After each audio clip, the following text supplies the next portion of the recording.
चीन में communist party की सेंट्रल कमेटी का आज अधिवेशन शुरू हुआ, जिस पर बाकी दुनिया की निगाहें टिकी। बताया जा रहा है कि इस अधिवेशन में चीन की 14वीं पंचवर्षीय योजना को अंतिम रूप दिया जाएगा और यह बैठक 29 अक्टूबर तक चलेगी। लेकिन कोरोना के जन्मदाता चीन की इस मीटिंग के एजेंडे पर पूरी दुनिया भरोसा नहीं कर रही है। आशंका है कि चीन इस मीटिंग में भारत और अमेरिका से तनाव पर गंभीर चर्चा करेगा, क्योंकि सर्दी के मौसम में लद्दाख में चीनी सेना की हलचल हालत पतली हो रही है और उसे LAC पर अपने सैनिकों की मौत और भारत से मिलने वाली हार का डर सता रहा है। इस घबराहट के मारे कभी चीन लद्दाख में फौज बढ़ाने की खबर फैलाता है तो कभी सर्दी से लड़ने वाले प्रोपेगेंडा वीडियो जारी करता है। क्या बम बारूद बरसाने वाला चीन भारत के अदम्य साहस से हार मान रहा है?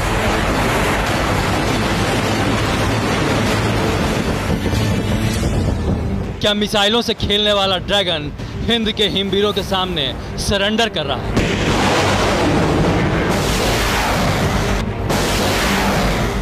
क्या दिसंबर से पहले जिनपिंग की फौज लद्दाख में हथियार डाल देगी? ये सवाल इसलिए क्योंकि चीन की भोंपू मीडिया ने LAC के नाम पर जो वीडियो जारी किया वो चीन के चाल, चरित्र और चेहरे को फिर से बेनकाब कर रहा है।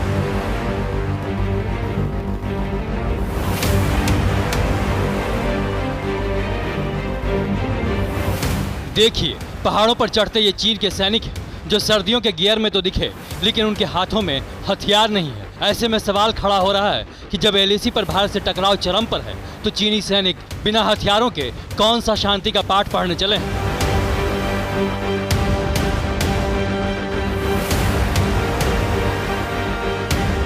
आपको बता दें कि ये वीडियो चीन की उसी भोंपू मीडिया ने जारी किया है जो महीनों से प्रोपेगेंडा वीडियो की झड़ी लगा रहा है। 1 मिनट 26 सेकंड के इस वीडियो को ट्वीट करते हुए ग्लोबल टाइम्स ने लिखा है, ग्लेयर, रिड्यूसिंग लेंस, मल्टीफंक्शनल केतली, ठंड से बचाने वाले कपड़े, ये सब उन PLA सैनिकों के लिए है जो तिब्बत के पठार में पेट्रोलिंग करेंगे। अब सवाल उठता है कि जिस चीन ने पिछले 5 महीनों से लद्दाख में जंग जैसे हालात बना रखे हैं, गोला बारूद के दम पर हिमालय को सुलगा रहा है,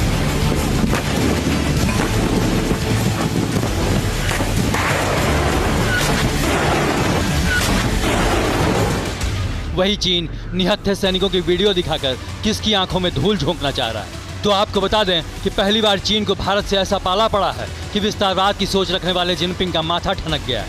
इस वक्त पेंगोंग की ऊंची चोटी पर भारतवर्ष के सैनिक डटे हैं। T-90 भीष्म टैंक का मुंह ड्रैगन की ओर है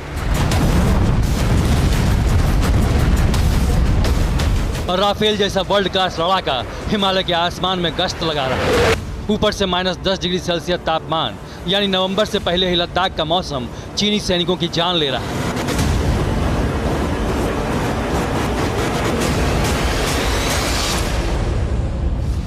पहले भी हमने आपको बताया कि LAC के पास नॉर्थ पेंगोंग में 15 से 16 हजार फीट की ऊंचाई पर PLA के करीब 100 सैनिकों की मौत ठंड से हो चुकी है। यहाँ से चीनी सैनिकों के शवों को निकालते देखा गया है और स्ट्रेचर के जरिए बीमार सैनिकों को पास के अस्पताल में शिफ्ट करते भी देखा गया है। सूत्र बताते हैं कि अभी भी लद्दाख की सर्दी से कई चीनी सैनिक बीमार हैं, इसलिए जवानों की मौत से घबराई PLA ने सैनिकों की रोटेशन प्रक्रिया अपनाई है। हर 2 हफ्ते में LAC पर चीनी सैनिक बदले जा रहे हैं।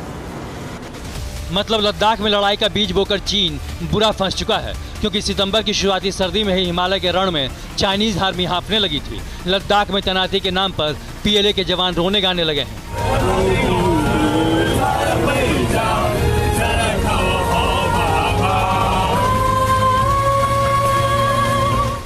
और अक्टूबर में पारा शून्य से नीचे जाते ही ड्रैगन आर्मी का खून जमने लगा है, दिल की धड़कनें बंद होने लगी।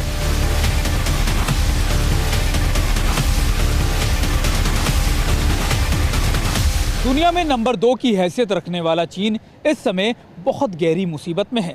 दरअसल इसके पीछे की वजह यह है कि अगर लद्दाख से चीन पीछे हटता है तो फिर संदेश ये जाएगा कि चीन ने अपनी हार कबूल कर ली है और वो पीछे हट गया है। और इससे ना सिर्फ उसकी डोमेस्टिक ऑडियंस यानी उसके अपने लोगों के ऊपर संदेश गलत जाएगा, बल्कि इंटरनेशनल प्लेटफॉर्म पर भी उसकी बेइज्जती का सामना उसे करना पड़ेगा। इसलिए जिनपिंग को लद्दाख में अपने सैनिकों की मौत का मलाल नहीं है, उल्टा वहां और चीनी फौजी बढ़ाए जा रहे हैं।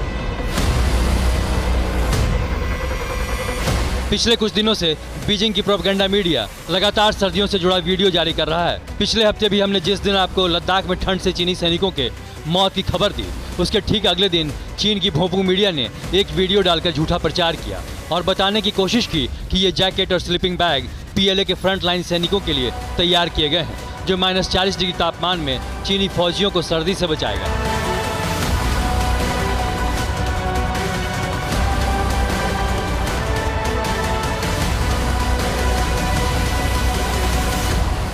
हालांकि कुछ दिन पहले भी चीन ने यह दावा किया था कि उसने लद्दाख में ठंड से निपटने के लिए अत्याधुनिक बैरक बनाए हैं, जिसमें हमेशा तापमान गर्म रहेगा।